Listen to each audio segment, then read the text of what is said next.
राहुल, सविता और उनका 10 साल का एक बेटा भाविक रहता था। जैसे ही भाविक सोसाइटी के गेट के बाहर तक पहुंचता है, तभी से ही अपने सवाल जवाब शुरू कर देता है।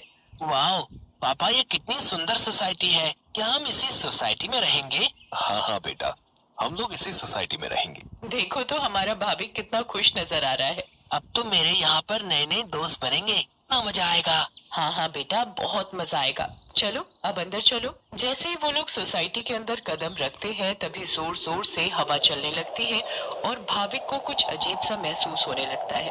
मम्मी देखो तो, हमारे आते ही ये कितनी जोरों से हवा चलने लगी है। मुझे कुछ अजीब सा भी लग रहा है। नहीं बेटा, ये बस तुम्हारा वहम होगा। बच्चा समझकर सविता भाविक की बात को नजरअंदाज कर देती है। वो लोग अपने फ्लैट पर पहुंचते हैं। चलो चलो, अब आप दोनों जल्दी से फ्रेश हो जाओ, सोने का समय हो गया है। हाँ, क्योंकि कल मुझे इंटरव्यू के लिए भी जाना है। भाविक, राहुल और सविता कमरे में जाकर सो जाते हैं। ऐसे ही चलते चलते उन्हें 1 महीना बीत जाता है।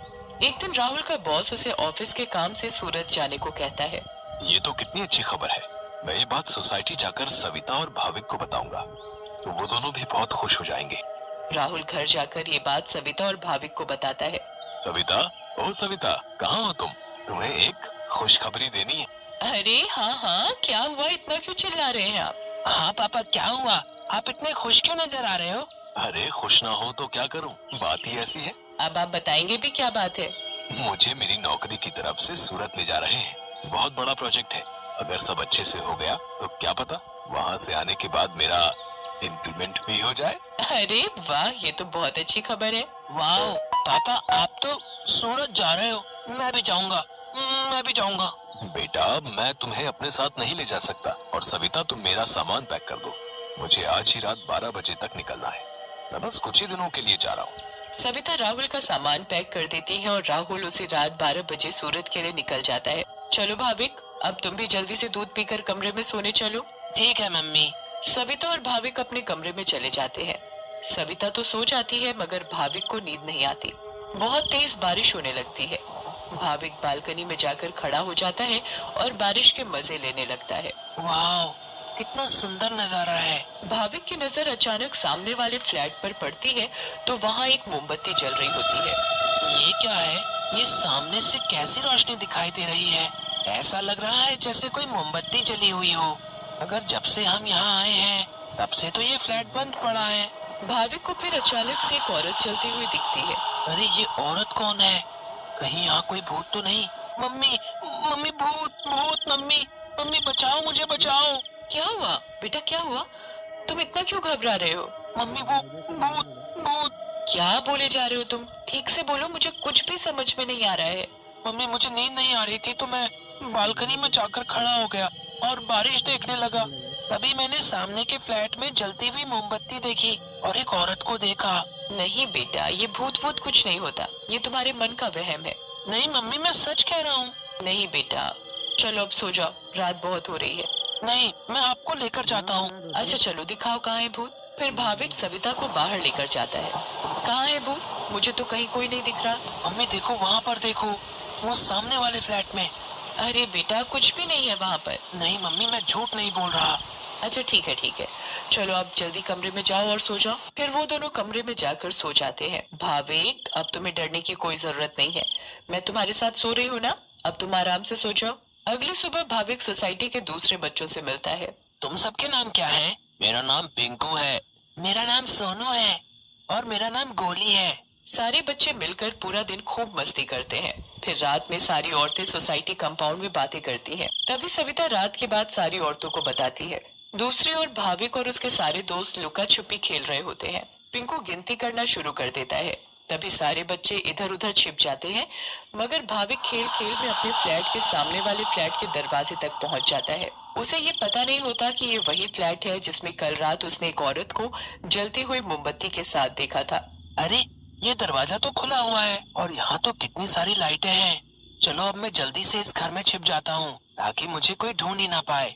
वो जगह ठीक है, मैं उस कमरे में जाकर छिप जाता हूँ। भाविक जैसे ही उस फ्लैट के कमरे की ओर जाने लगता है, वैसे ही बाहर की सारी लाइट्स लुप लुप होने लगती हैं। ये क्या हो रहा है यहाँ पर?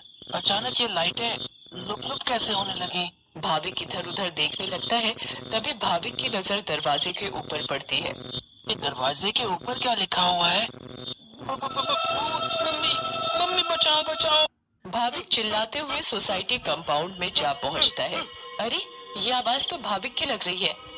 ये तो भाविक की ही आवाज है। भाविक की आवाज सुनकर सारी औरतें और आदमी कंपाउंड में जमा हो जाते हैं। तभी वो देखते हैं कि सामने से भाविक भागते भागते चला आ रहा है। मम्मी, मम्मी, वहाँ सच में वहाँ भूत है। क्या हुआ बेटा भाविक? हाँ बेटा, क्या हुआ? तुम इतने घबराए हुए क्यों लग रहे हो? हाँ बेटा, कुछ तो बताओ। कहीं तुमने फिर से सामने वाले फ्लैट में भूत तो नहीं देख लिया? भूत? भूत? कहाँ है भूत? मैं छुपने के लिए एक फ्लैट में चला गया क्योंकि उसका दरवाजा खुला हुआ था। मैंने वहाँ लिखा देखा। क्या लिखा देखा और कहाँ देखा? कि यहाँ से चले जाओ वरना मैं तुम्हें मार दूंगी। चलो बेटा, तुम हमें वहाँ लेकर चलो। हाँ हाँ, चलो अंकल, मैं आपको वहाँ लेकर चलता हूँ, आप खुद ही देख लेना। भाविक सभी लोगों को उस फ्लैट में लेकर जाता है। कहाँ लिखा है बेटा? अरे, यही तो लिखा था। चलो भाई, यहाँ तो कुछ भी नहीं है। बेटा भाविक, चलो अब चलो। सभी लोग भाविक को वहाँ से ले जाते हैं, मगर भाविक उस दरवाजे को देखते देखते चलता है। नहीं अंकल, मैं सच बोल रहा हूँ। हमें इस बच्चे की बात एक बार मान लेनी चाहिए और आज रात मिलकर सोसाइटी पर नजर रखनी चाहिए। हाँ, आप सही बोल रहे हो। क्या पता ये सब सच हो। तो ये तय रहा कि आज रात हमारे पति सोसाइटी की देखभाल करेंगे। उस रात 3 आदमी सोसाइटी के गेट पर खड़े रहकर सोसाइटी की देखभाल कर रहे थे।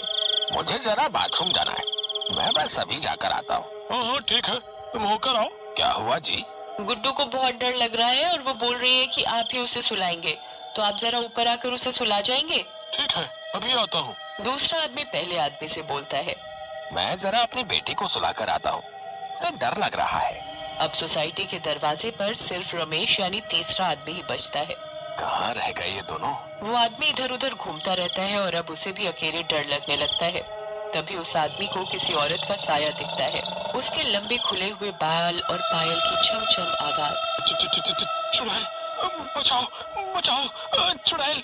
फिर अचानक वो चुड़ैल उसके सामने आ खड़ी होती है और आदमी बहुत तेज चिल्लाता है और वहीं बेहोश हो जाता है। अरे, ये चिल्लाने की आवाज किसकी आई? हाँ, आवाज तो मुझे भी आई। चलो चलकर देखते हैं।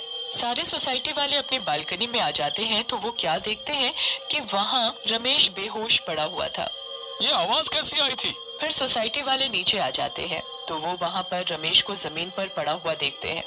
सब जल्दी से नीचे आते हैं। सविता और भाविक भी नीचे आ जाते हैं। अरे, कोई इन्हें होश में लाओ। उठिए भाई साहब, उठिए।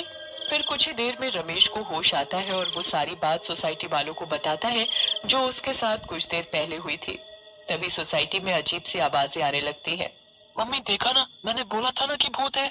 हाँ बेटा, तुम सही कह रहे थे। तभी सोसाइटी